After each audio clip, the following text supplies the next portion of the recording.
قیمتی چھٹیاں۔ آریان کمپیوٹر پہ کچھ کام کر رہا تھا کہ اس کی بہن ثنا کمرے میں داخل ہوئی اور اعلان کیا، کورونا وائرس کے خطرے کی وجہ سے حکومت نے اسکولوں میں 1 مہینے کی مزید چھٹیاں بڑھا دی ہیں۔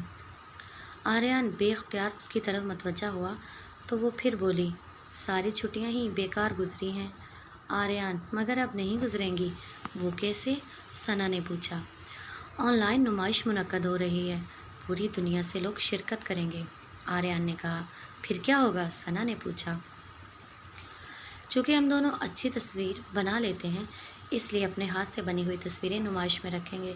ہو سکتا ہے لوگ یہ تصویریں پسند کریں اور ہم سے خرید لیں، آریان نے تفصیل سے بتایا۔ ہاں، خیال تو اچھا ہے، ثنا بولی۔ ثنا اور آریان نے اپنی تصاویر نمائش میں رکھنا شروع کیں۔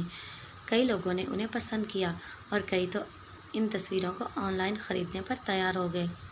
اس طرح آریان اور ثنا نے چھٹیوں میں اپنے موبائل اور کمپیوٹر کا اچھا استعمال کیا اور چھٹیوں کو بھی قیمتی بنا لیا۔ تو کیسی لگی آج کی کہانی؟ اپنی من پسند کہانیاں سننے کے لیے ہمارے چینل کو سبسکرائب کرنا مت بھولیں اور ساتھ بیل کے بٹن کو بھی دبا دیں۔